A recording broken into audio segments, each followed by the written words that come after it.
बहु विवाह क्यों आए?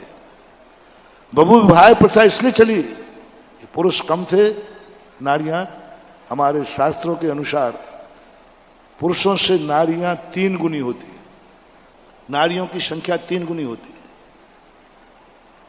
और जब 3 गुनी नारी होगी, जिस समाज में, जिस जाति में, जिस काल में नारियों की संख्या अधिक होगी, उस काल में मोक्ष का दरवाजा खुला होगा। जिस काल में नारियों की संख्या ज्यादा होगी, वो काल चौथा काल कहलाएगा, वो काल सतयुग कहलाएगा, वो काल सम्मानीय कहलाएगा। उस काल में तीर्थंकर जन्म लेंगे, 63 साल का पुरुष जन्म लेंगे। क्यों? इस काल में नारियों की संख्या ज्यादा है, पुरुषों की कम। और जिस काल में पुरुषों की संख्या बढ़ेगी और नारियों की संख्या घटेगी, उसी का नाम है हीन काल, कलयुग, और धीरे धीरे विनाश। बिल्कुल बहुत तुम्हारी धारणाओं के विपरीत आ रहा है, कान खोल के सुनो, आगम से बोल रहा हूं। सतयुग में नारियों की संख्या 3 गुनी, पुरुष की 1 गुनी, क्योंकि नारी सदा मंगल है, जन्म लेते ही कन्या मंगल है, शादी होती ही सौभाग्यवती मंगल है, मां बनते ही जगत पूजनी है। पुरुष को कहीं ये शब्द, मंगल शब्दों का प्रयोग पुरुषों के लिए नहीं कहा। पुरुष को तो एक ही बात मंगल है, महाराज बन जाए तो, हाँ, बाकी तो दंगल ही दंगल है। तो जहां पुरुषों की संख्या ज्यादा होती है, वह देश कलयुग कहलाता है, विनाश का युग कहलाता है। समझ लेना, अब देश दुनिया प्रलय की तरफ जाएगी। और जहां नारियों की संख्या ज्यादा होती है, समझना चाहिए सगुन ज्यादा है, मंगल ज्यादा है, ये सतयुग है।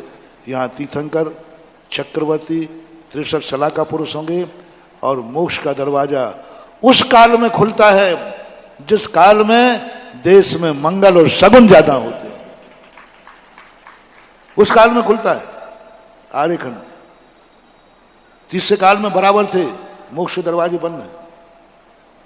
पहला काल, दूसरा काल, तीसरे काल, इनमें बराबर की संख्या होती है, खत्म। जब नारियों की संख्या बढ़ी, मोक्ष के दरवाजे खोल दिए।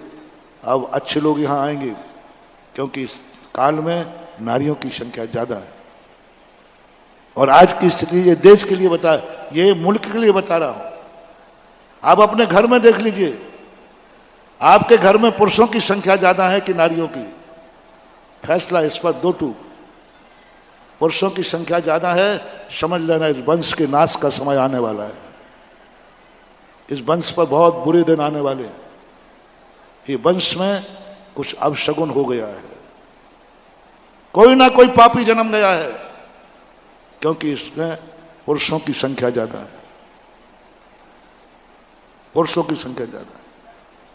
और जिस घर में स्त्रियों की संख्या ज्यादा है, समझ लेना चाहिए यह जो परिवार है बहुत फलता फूलता रहेगा, बहुत साहूकार बन के जिएगा, और अपने जीवन में भले उसके वंश का रूप बने या नहीं बने, लेकिन वह कहीं ना कहीं से उसकी सदगति होगी, नियम से वह सदगति को प्राप्त होगा और मोक्ष का अधिकारी है।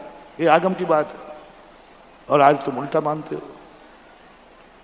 ये आगम में कहा, सगुन कहा है। और आज पंचम काल में तो सवाल ही नहीं मोक्ष को। दूसरा